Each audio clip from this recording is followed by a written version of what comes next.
Hey, Sam, thank you for being here with us. For those who are joining us, watching this for the first time, this is our regular Unstuck session. We've been doing these off and on for 17 years.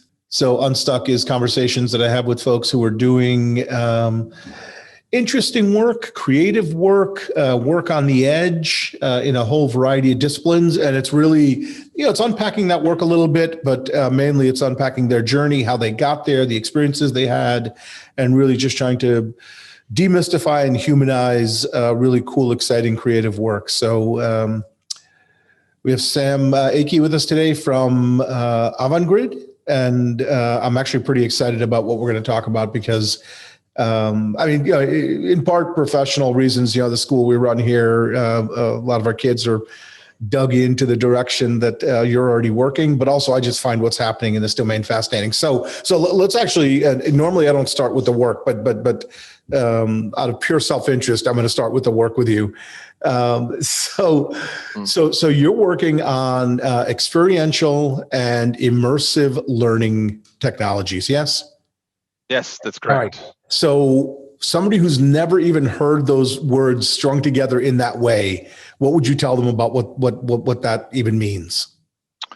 So I would say, there's like a couple of buzzwords out right there. So there's immersive, there's XP, there's virtual reality, there's augmented reality, there's mixed reality. So all of those kind of buzzwords are out there. What they all basically mean is putting a learner in a learning environment that is somehow has something to do with like AI. You know what I mean? Like whether that's in a full-on simulation, so you have the goggles on, you're in basically a computer world. I mean, straight out of like Ready Player One, right? Or you're in sort of like a mixed reality, which is like you're looking at a hologram overlaid over actual like equipment or the real world. Right. Like that. I think one good example is Pokemon Go.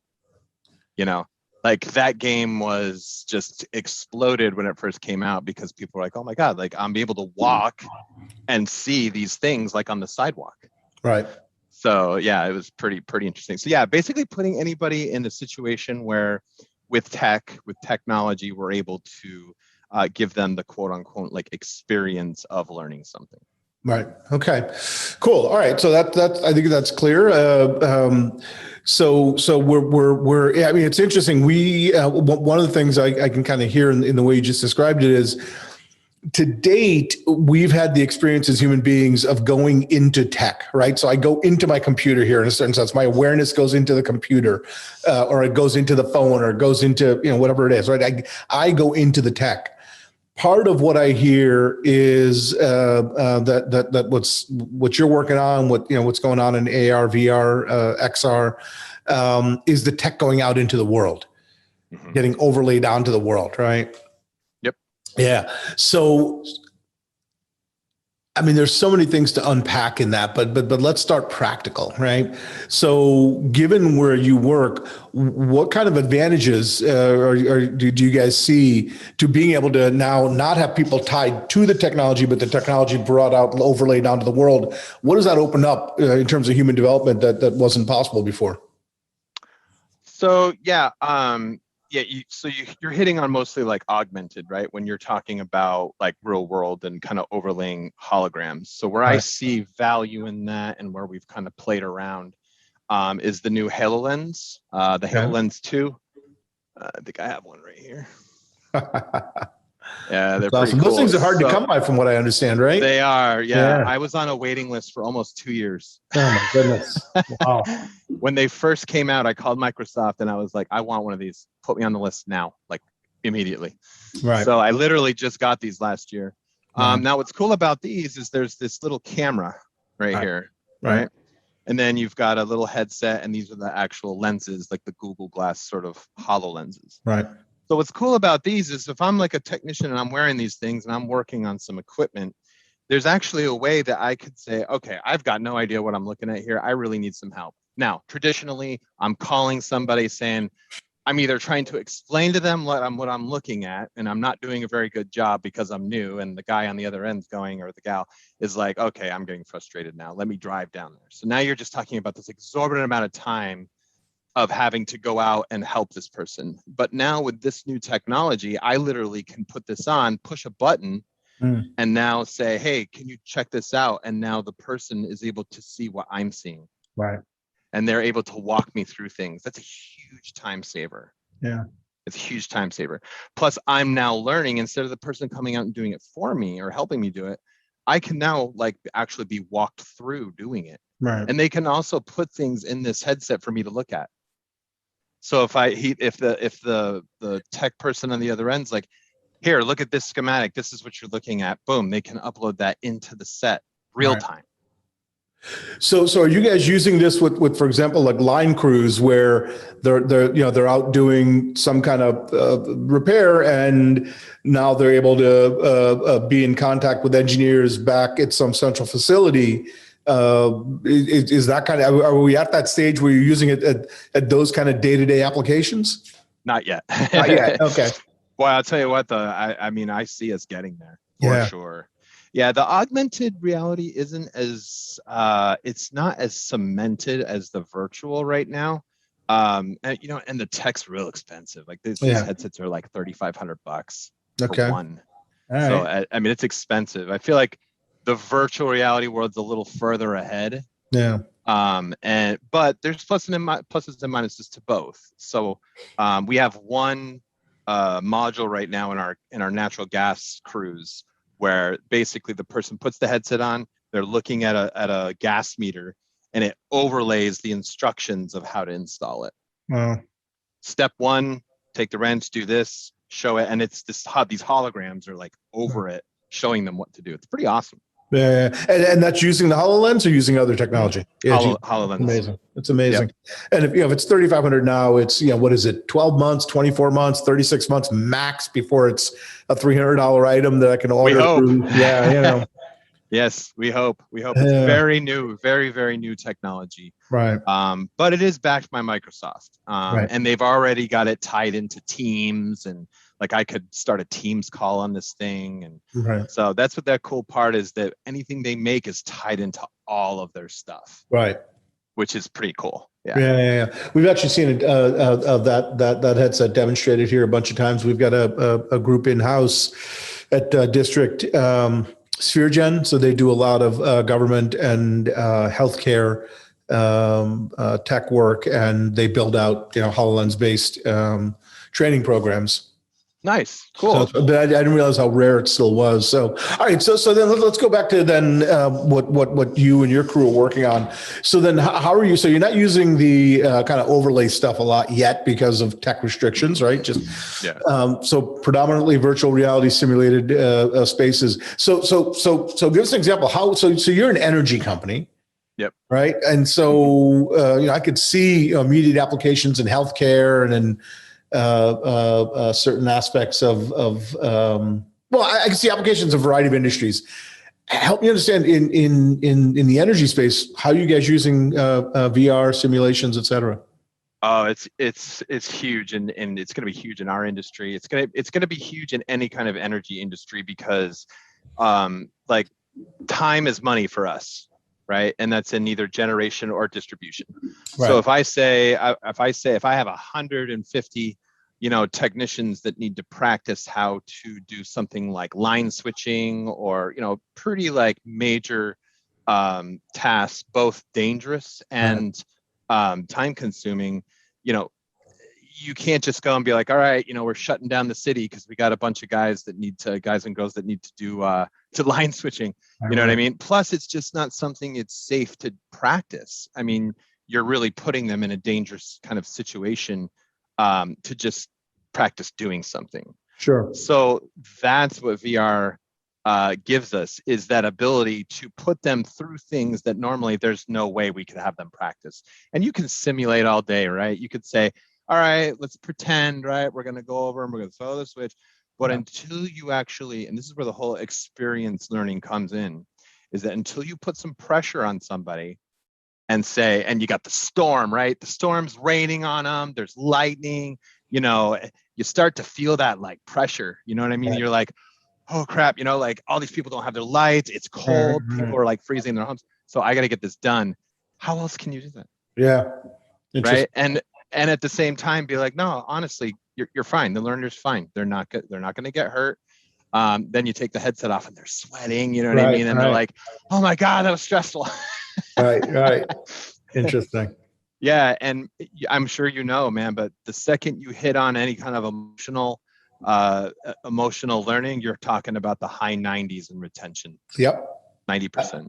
Absolutely. Yeah. No, it is one of the holy grails in training. So walk us through, so what's the kind of instructional design to delivery process when you're working on these kind of applications versus traditional training? Like we know how to do it, right? We've been doing it for 50 years. We know that you take best practice, you kind of process it out, you identify skills, you identify tools, you basically reverse engineer the thing, and then you create some kind of simulated version of it, or you build discrete skills and kind of piece it all together.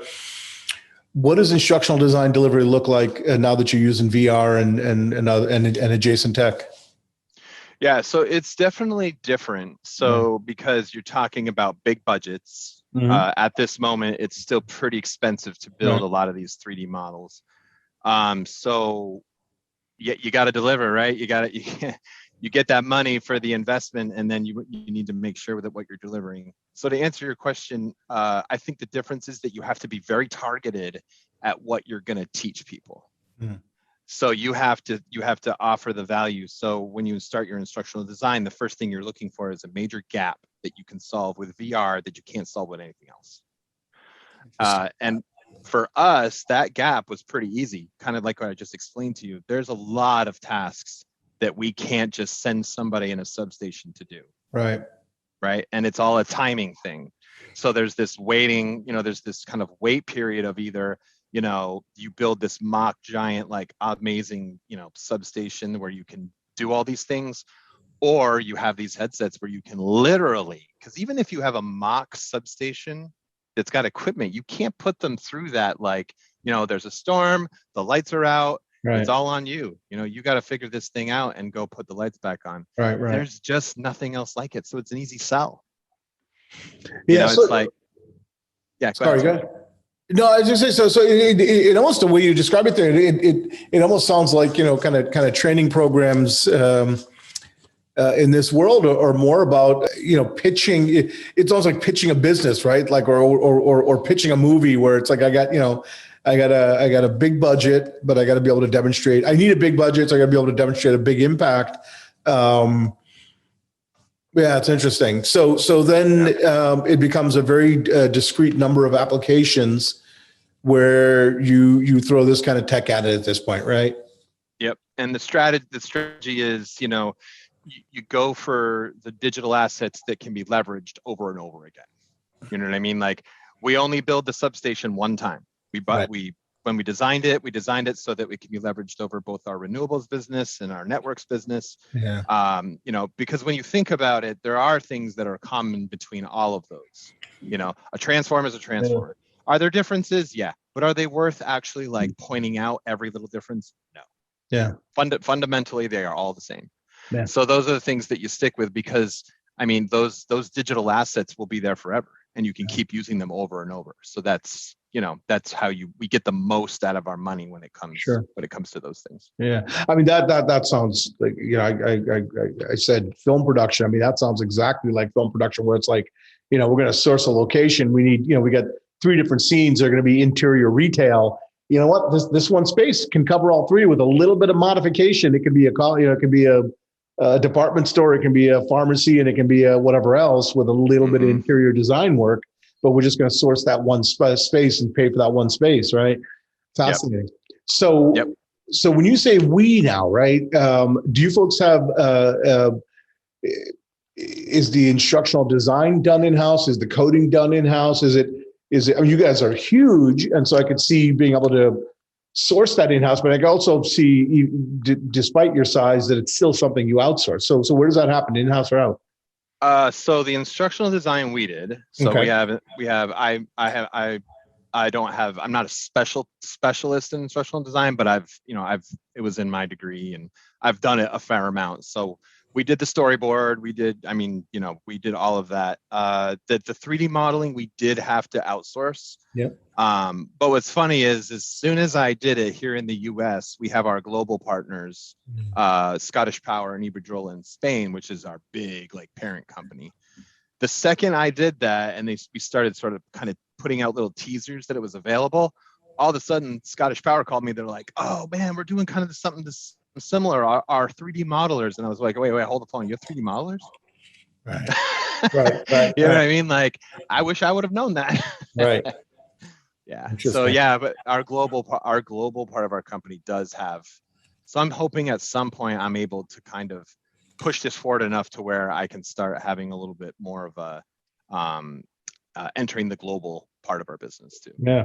So listen, you know this better than I do, but obviously you now either through design or accident or luck or whatever, or some combination thereof, you personally are working at the edge of something that is an extremely high growth career path and a really cool and interesting career. So walk us backwards. Let's get out of your business and into your kind of background. So kind of what led you here, right? So like, there's no, you referenced training earlier, right? 6, 10, 8, whatever years ago you were in school, there was no program for, okay, you're going to go off and be a, digital immersive experience design professional, right? That wasn't. I know, right? So it was not. Yeah. So walk us back. What did you study? Kind of what's the roadmap to get to where you are? So yeah, I actually started out as a technician. So Okay. I was in the field. Oh. And I always had this, I was always frustrated at what was available to me to teach me how to work on stuff.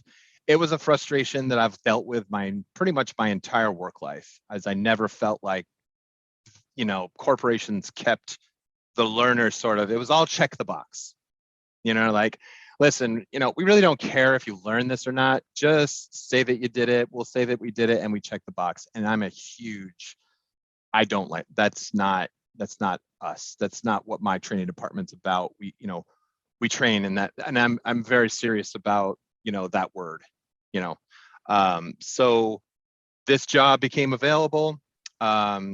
They wanted to leverage my military experience. I was in the Air Force many years ago.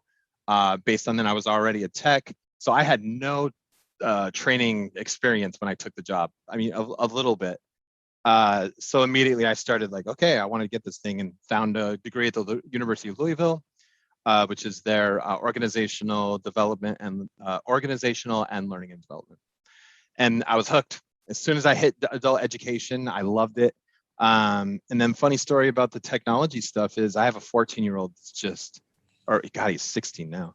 He was 14 then. Just huge technology, games, everything, right? And he's like, Dad, you got to check out this 360 video stuff. It's crazy. Like, so he showed me this YouTube video of this kid, and he had a camera on his head, and he was skateboarding. And he was looking around, and it was like it was like being there. He was like first person in this thing, and it was like, it just a light bulb went off, and I was like, oh my God. I was like I could put one of those on a technician, and then put anybody that's in like a headset sort of thing in the same world that he's in. Right. And that's when the wheels started turning, and I started making phone calls. I started saying, hey, who's it? And like you said, it was very few people even doing it at that point. But I was like, I just kept moving forward because I knew, I knew that there was nothing else available that could do what that tech was doing. But the scary part was that there was risk, because back then, I'm sure you remember, the jury was out on VR. People were saying it's way too expensive. The hardware is nowhere near powerful enough to run it. You have to have these giant computers. It's almost like going back to the 50s with TVs. Right. You know what I mean? Like, and so everybody was like, oh, we're not sure. Is it going to go? Is it not going to go? And then luckily for us, I really think Oculus was the one that really pushed it forward with Facebook.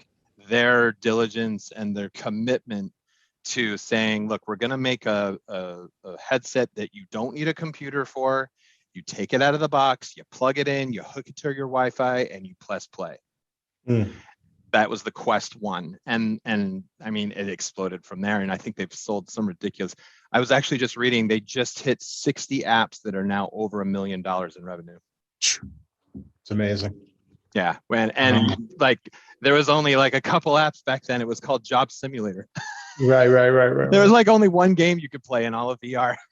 It's fascinating. I run a coding school here, and so many gamers, like, I am so far from a gamer, but I am, anxiously waiting for Netflix and others to get their act together and have proper apps for Oculus, and that's Totally. what I'm in. Yeah, that's what I'm in. Totally. And even the YouTube app's pretty cool. Yeah. Like the YouTube app they have. Yeah. You click on it, and they got a lot of 360 videos that you can go and play with. Yeah. I'm looking forward. And I don't know if you know this or not, but Captivate, Adobe Captivate, which is their e-learning, right? Yep. They have an actually really cool VR part of that Captivate. So if you put a 360 video in there, you can actually overlay stuff like quizzes and things like that. So say I want to like show somebody something, I can literally take a 360 video of it, put a headset on them, and actually have them go through it and then evaluate them at the end.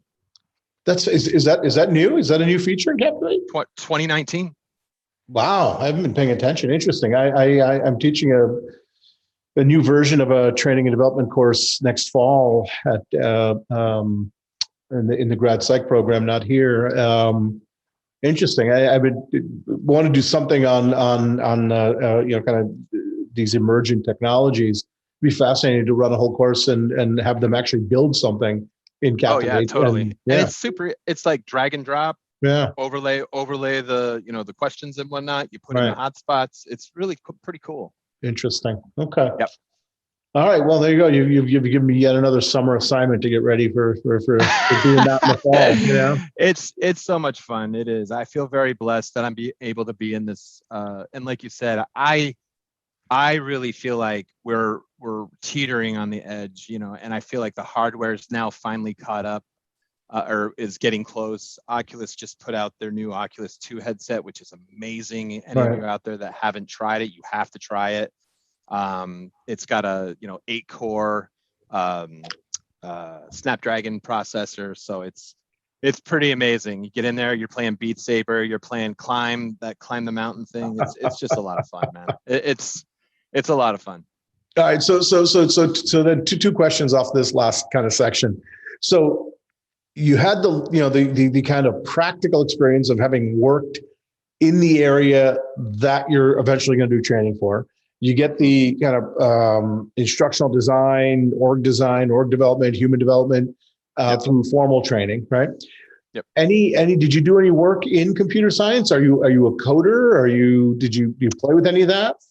I sort of do. Like I'm not very good at it, but I feel like that's sort of my missing piece that I really want to try. Whether it's Java or so 16-year-old getting into now, he's doing doing like the Python, right? So I feel like I do want to get into something like that. So if somebody has that experience, like they got some learning development, they maybe have some field experience, learning technology, and then they can also do a little bit of coding, man, that'll be a dangerous person right there. They could, in this world right now where everything's at, that would be huge. I'm going to take that last clip and I'm going to put it on endless loop for my org psych students. that message I've been trying to hammer for about 2, 3, 4 years now. And it's spot on. Just enough to be dangerous, right? I mean, because in the corporate world, if you're in training, you can't be an instructor. I'm a manager, so I can't be an instructional designer, but I can get things to the point where I can show somebody something and be like, this is what I want. Right. And then I'm not having to have them build me a product from scratch, because that's where they'll gouge the price. That's where they'll gouge the heck out of you on your price. If you're giving them and you're saying like, half the work's done, man, so give me a good price. That's where that's where the big value comes. Yeah. So somewhere along the line, you've developed, enough literacy on the computer science side and on the tech side to be able to, guide those folks properly and not get taken advantage of. Yeah. Oh, absolutely. That's a big gap. It's a gap that's been known since the dawn of time. A subject matter expert trying to talk to an instructional designer. Right. It takes forever to get the information out of them that you need. Yep. So if you sort of become both in one thing, the amount of time that's saved, and the final product is exactly what you want. So that's sort of what I've tried to do, is close that gap. Yep. That's great. All right. So let's pivot here a little bit. What are you most excited about the next 5-7 years in terms of what's going to start to become possible in the training and development world enabled by tech? Man, I'm really excited about I'm very excited about the virtual space, and then also sort of like what is out there, what's going to be out there for just-in-time stuff, because that's going to be a big thing for the workforce transition, Gen Y and Gen Z coming in, is that they're not used to, like having a question and not getting it answered literally like in 5 seconds. Yep. So we're trying to develop some tools of, well, how can we do that for people? Like if they're out and they come across something that they have a question about, building tools, whether it's a video, like basically like not a professional YouTube, but like we call it like TechTube, right? So it's like we take a bunch of videos, 2 to 3 minutes long, and we put them in a library, a searchable library, so that a person can take out their phone, connect to it, and say, I don't know how to do this. Oh, look, there's a video of a tech doing that 2 months ago. He came across the same thing I did. It's basically like a YouTube, an internally built YouTube. That's amazing. So I'm sorry. So are you suggesting that you're kind of in an always on record environment, that anytime I as a tech am engaging in something, the work I'm doing is getting documented somehow because it might get repurposed to train somebody else? Is that what you're implying? No, only that. No. Yeah, it's we unfortunately we have to get volunteers. Okay. All right. So, but like what I did in the renewable sector is I sent out like 100 GoPros. Okay. And I was like, look, I need you to get me 5-minute videos of you doing something. And we kept track so that we weren't getting, we weren't overlapping. And I said, after those 5 minutes, I get those 5 videos, the GoPro's yours. Wow. And so there's a little incentive there, right? You can't just be like, hey, look, I need this from you, and sorry, I don't have anything for you. You got to give them a little bit of incentive. So they got to keep the GoPro. I got my video. Everybody wins. Boy, that is the cheapest, like 5 GoPros. That's like for less than, for about $1,000, you got yourself content that consultant that will possibly live forever. Yeah, as long as that equipment's around. Yeah, that's awesome. Interesting. So the just in time. So I mean, I've not heard that kind of cut before, and I love it. So I'm thinking through kind of implications, right? So what do you see emerging on the content generation side of that, right? So you can't send out GoPros forever, right? And there are some things that are timeless, to your point, that once I document it, I know it's got a shelf life of 5, 7, 8, 10 years, because of the nature of that thing is just going to be stable no matter what happens with the business or with technology or anything else, right? But obviously, lots and lots and lots of new skills, new tools, new situations. Any thoughts on where technology is going to take us on both the needs assessments, just-in-time versions of needs assessment, and just-in-time versions, or I should say just-in-time, real-time capturing of content?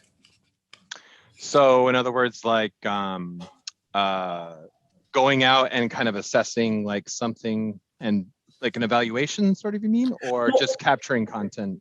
Yeah. So if you think about it, I mean, right now, historically, I should say, everything is reactive and pre-planned, right? Both the content generation side, the instructional design side, and the need side, right? If I have a need, there's a cycle time between my expressing that need and my getting that need delivered on in terms of a training product, right? A development product, right?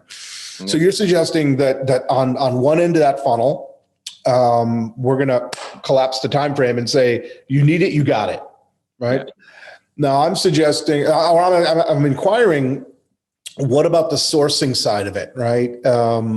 How do we capture new information, new processes, new tools, new best practices? Are there technologies that allow us to do that as instructional designers in real time versus as a pre-planned, oh, I'd like to have a video on X? Yeah, no, that's a good question. I don't know of anything out there right now. Yeah. I mean, we really want to just make it a best. Right now, it's a game of catch up. Right. You know what I mean? Like it's before everybody retires. You know, like 70% of the baby boomers and whatnot are going to retire, and we're left on our own. We're trying to capture all of that tribal knowledge, right? So it's catch up. But we are going to get to a point. But to your point, we are definitely going to get to where we're trying to be proactive in that instead of reactive. So I would say I would like to see a best practice when we get new equipment or we get a new tool or there's a new process, that it is just a regular thing that you know that, hey, that's got to get videotaped or documented. And I would say video, if it's something that you actually need to do, like a task, I would say videotaped. Yeah. If it's a process, you know, you could probably document it in some sort of work instruction. But yeah, and then you've got the indicators as well. So like, especially as a new employee, you have indicators of where they are at in their sort of like fundamental knowledge too. And that's another way of being proactive, because, you know, you can kind of catch that before they actually get out into the work world. Right. Because people that go in the work world that don't know fundamentals or are kind of shaky on it are the ones that get hurt and get other people hurt. Yeah. So, and it's hard, right? Because you can sort of sneak through the cracks when it comes to that stuff. Right. When you're talking about tests and kind of the academic part.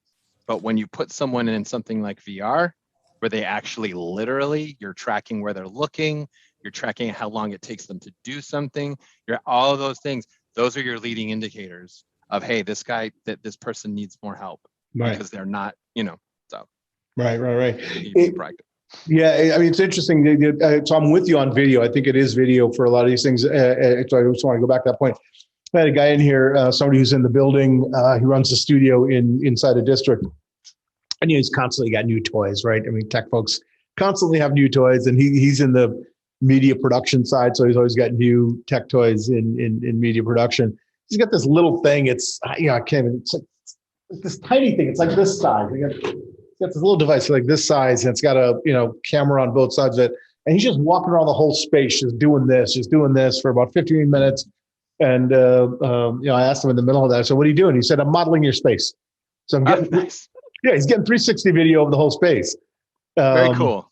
Yeah, and so I take, at the time I thought it was amusing, and I get why he wants to do it, because he does a lot of production for us, and it's like, if I've got the whole space rendered, you know, it gives me a lot of flexibility in terms of situational shoots that I do. You know, he explained it to me, and I promptly forgot. But when I tie into this, if you take a workspace, right? If we model the space, yeah, and now I, as a worker in the space, right? If I'm equipped with you know, kind of a video record equipment that's real quick on off, I'm imagining that with some of the cameras that we got access to now, if I'm recording what I'm doing in a space that's already been really well mapped, now the kind of content creation possibilities in the back end become really rich, right? Yes. Yeah. Yep. Is that fair? I feel, yeah, no, that's fair. I think there's a little bit of a culture change that we need, and that before I think that will be adopted well by technicians, right? Because, you know, one thing I have definitely struggled with is trying to let people know that, look, we're not trying to catch you doing something, right? You know what I mean? This is literally to pass on through generations of people that are going to come behind you and learn from what you're doing. There's this sort of like, you know, well, yeah, but what, I mean, I don't want you to videotape what I'm doing. I don't want anybody to know. It's like somebody's there, like watching over my shoulder, which is not what I want to do. So it's just trying to like shifting that paradigm, right? To be like, no. Don't think about it that way. We don't care if you're like, if you do something weird, like you go to the bathroom or something, right? We're gonna like cut that out. Like, we don't care. We just want to pass on the knowledge. That's it. Right. So I think I would have thousands of more videos if that was switched to, yeah, totally. I will, I'd love to do that. Yeah. The adoption rate right now is fairly low, Yeah. but we're working on it, and that's just, I think it's just building the trust with people that, that there is no ill intent here. Right. We just want to teach people. That's it. Yeah. So you in the last 5-7 minutes, you've gotten into two of the final topics I wanted to make sure we kind of hit on. So let's hit on them a little more in depth. One is this issue of culture, because when we introduce these kind of radical shifts in how we're developing, how we're collecting information, but also how we're developing, there's a lot of cultural implications. I want to hit that. And the other one you mentioned a little while ago was this, this knowledge drain, right? I mean, every industry is experiencing it, will experience it as boomers are leaving the system. But in some industries, it's much more critical than it is in others. Yours being one of them, right? So both of those I wanted to hit. So let's work backwards, actually. So let's start with that second one first. So again, you know this better than me, so I'd love to hear you talking about it, and then maybe explore broader implications of it. But the nature of what a lot of your folks know how to do lives in their hands. It lives in their hearts. It lives in their body. It's like just this intuitive sense. And we've always had an issue of knowledge capture that looks like, that looks like that. It lives in people's guts and hands. It doesn't translate well to paper and process. So can you talk some more about what you folks are doing to try to capture that? And what is technology allowing you to do to capture that was more difficult for us to capture in the past when we had to, kind of map it out using process and skills and all that sort of mapping? Yeah, so I think definitely what's helped is like camera equipment's a lot more mobile. Okay. Like if you're, it doesn't have to be this thing anymore where you're like, all right, I really need you to tape something. Here's this giant camera you have to carry around with you. You know what I mean? Now it's like, dude, just use your phone. Right. Like if you use your phone, and I am fine with that. A lot of YouTube videos are taken with phones. You know what I mean? And I use YouTube as an example because, I mean, let's face it, YouTube was a game changer. It really was. Right. Like, you can literally type anything into that site and you can find it. Somebody's done it somewhere. Right. Right. So that's what we want to make. Right. And so we're trying to talk these technicians into doing this and being like, guys, this is about your legacy, right? I mean, this is about, you think that, you do the greatest job and you're proud of your work and whatnot. Why not show it to somebody? Right. And by the way, you can just take out your phone. You don't need anything special.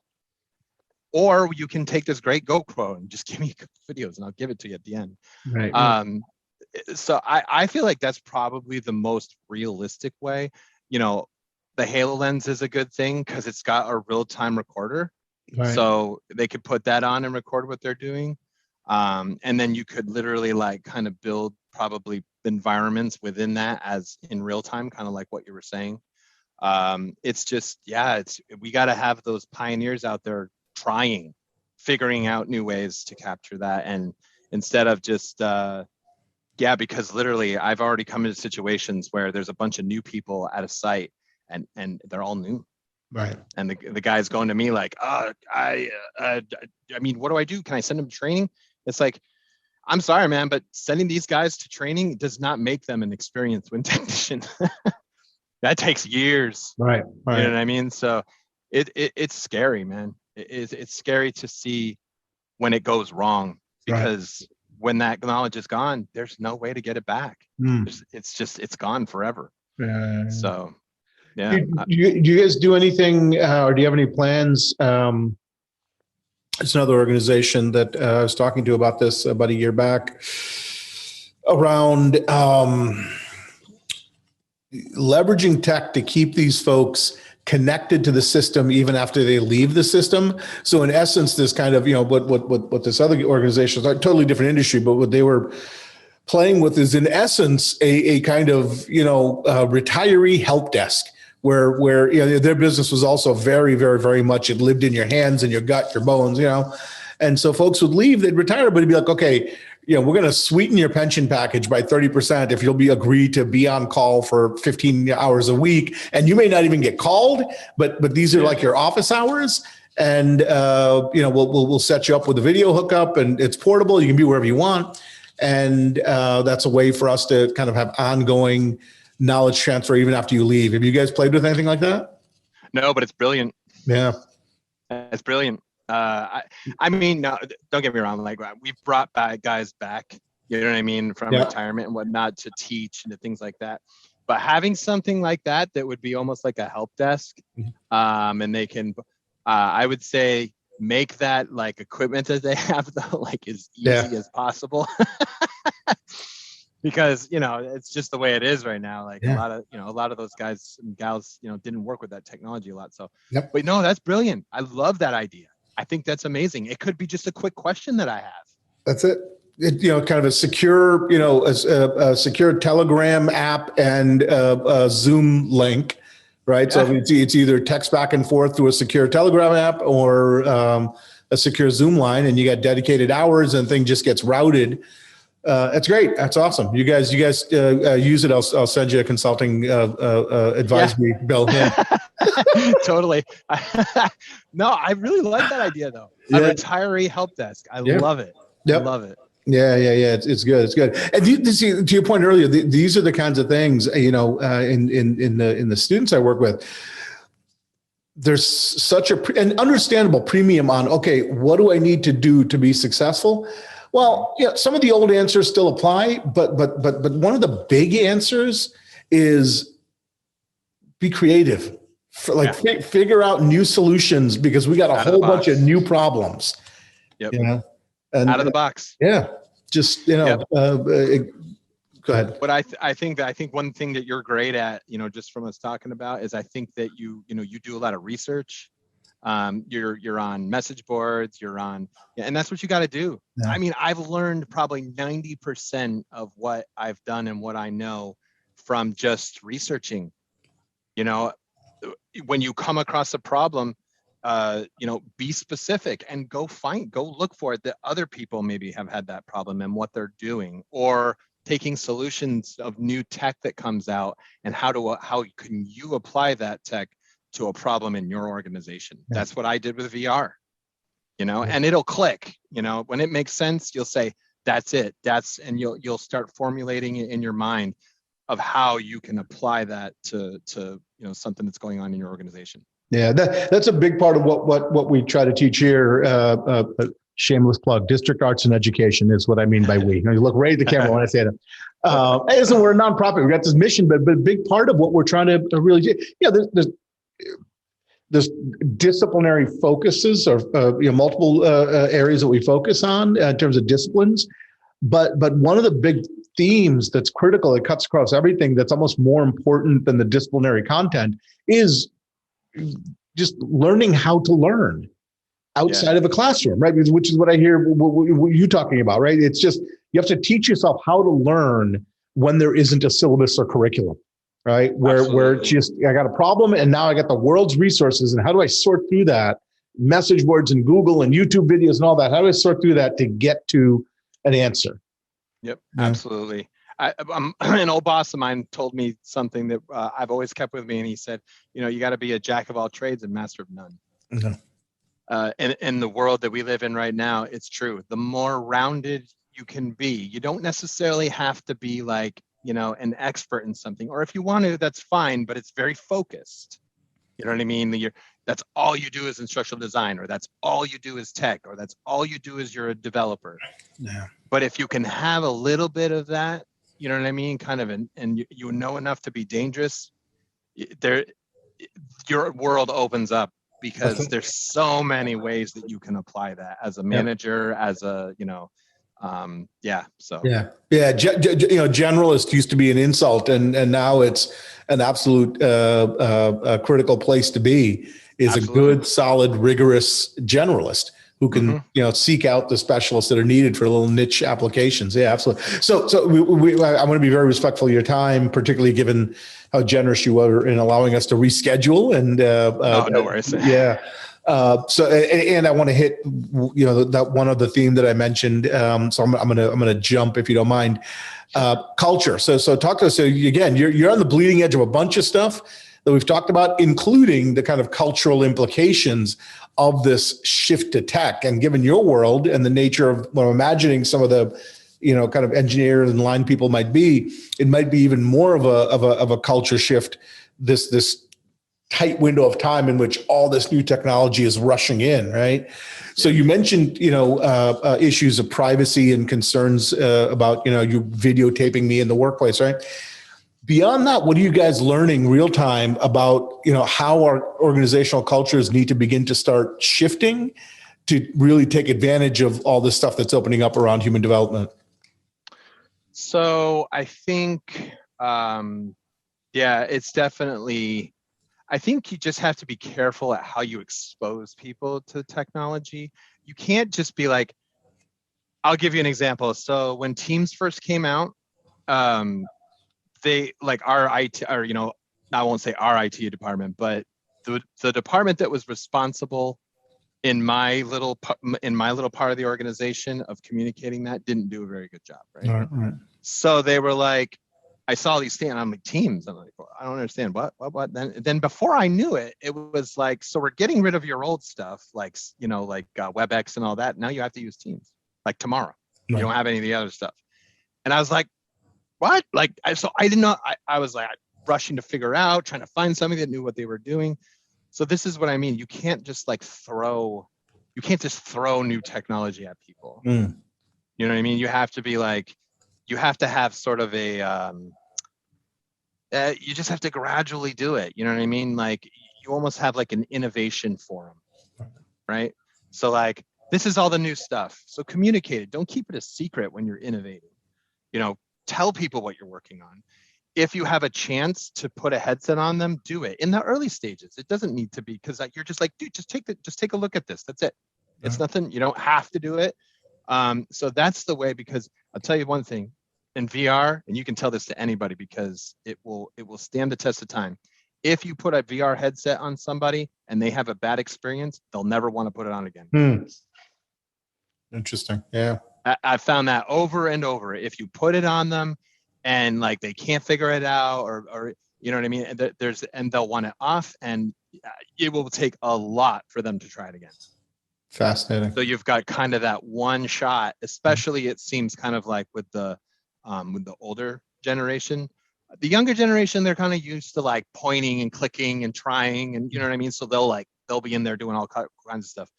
The others don't. They expect it to work exactly how you say. So if it doesn't, and in the tech world, it's sort of like, there's a little bit of playtime in there where you kind of like, that's like the scrum and the agility, like you're fast to fail. Yeah. Right. So it's almost a known thing in IT that you're trying to get to that point where they're going to do something and it's not going to work. Right. I don't think that fits really well with technology. That, at least that's not what I have experienced. Yep. So yeah, and my generation, especially in Y and Z, is not patient with people that don't know. Right. They're like, oh, what do you mean you don't know? Right. Like, just do it. Let's just do this. And then So yeah, it's interesting, right? So this kind of just-in-time phenomena, this just go find the answer mindset. I mean, these are things that organizations are very bad at historically.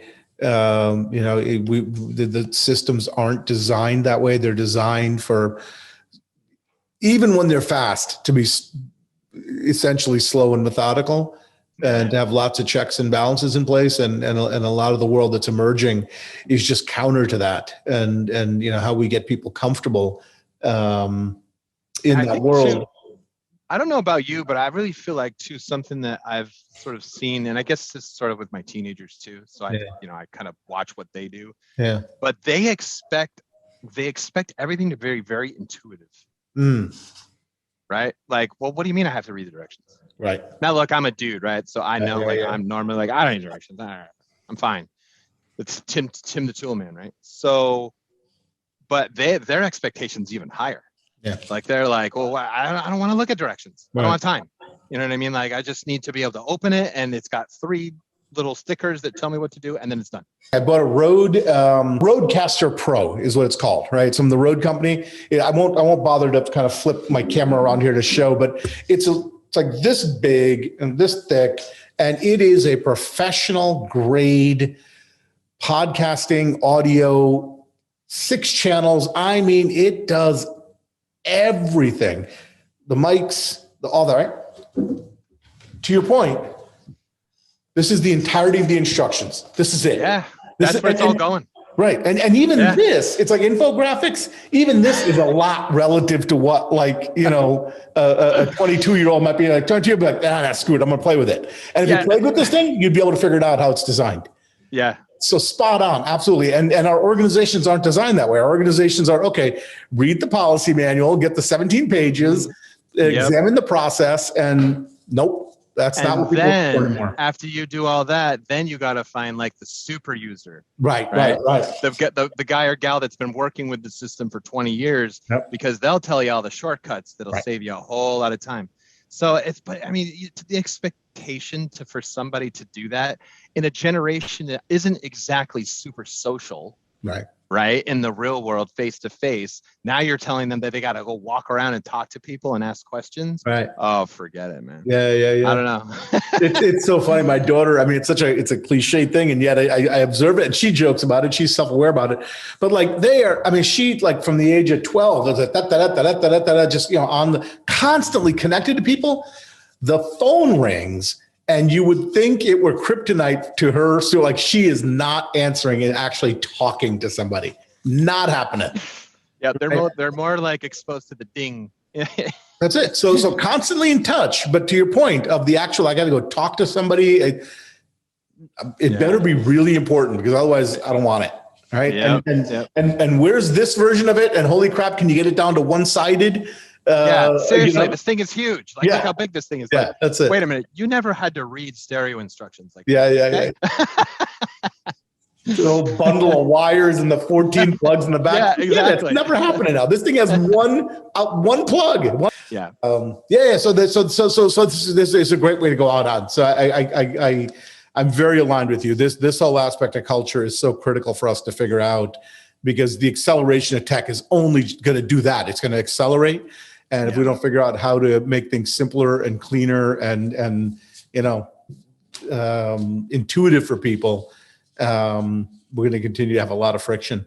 This was amazing, man. I knew when we first met on here, we were going to have a great conversation. I'd actually love to ask you to come back. There's a half a dozen other questions that I've kind of jotted down that we didn't get to, just that came up in conversation. I didn't have ahead of time. So anything you want to plug? You got like a Twitch channel that you want people to go see? I mean, you're corporate, so someday, All right. I tell you, through all these conversations, I'm thinking about it, because man, once you get on a roll and you only get to cover like half of what you really probably wanted to, right? Yeah. And just like you and I, these conversations for me, they just flow, because it's just so much fun for me. I mean, I feel very blessed that I'm in a space that I love to do. I meet a lot of really cool people with cool ideas. I mean, what else could you ask for in life, really? Yeah.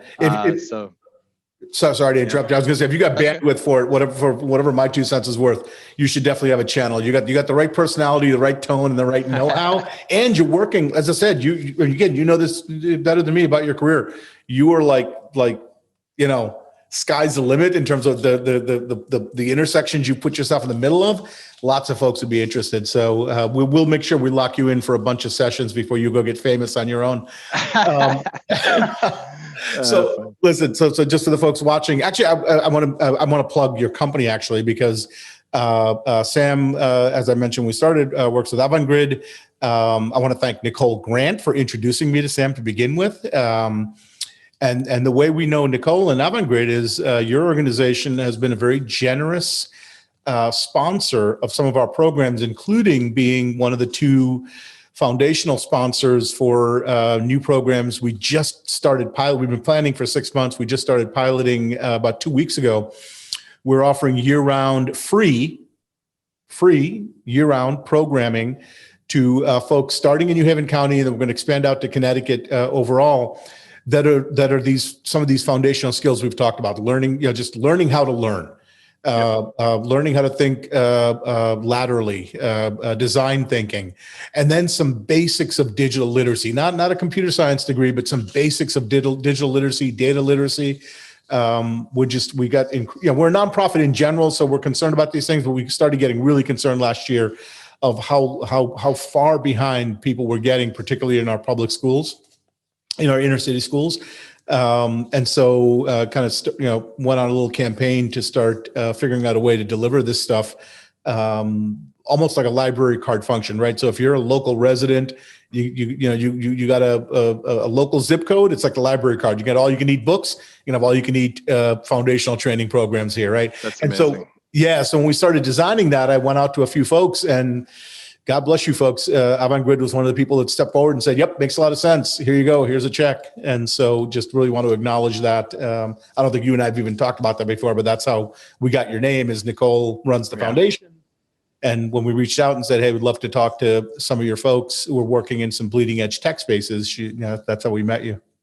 So. Yeah, a lot of props to you guys and what you're doing, really. I mean, fantastic. Yeah. I hope a lot of people are taking advantage of it. Yeah. There's, like I said, we just started with that particular program, and yeah, we're getting some good uptake. So it's just there's a lot of work to do. We got a lot of folks we need to help get accelerated into the 21st century. So very good. Well, thank you for having me, man. I can't wait to come back. Absolutely. Thank you, Sam Akey, and thank you all who are watching. And you know the deal. These things come out every week, and stay tuned next week for another one. Thank you all. Thanks again. Thank you, Sam. Thank you. Yep. Bye-bye.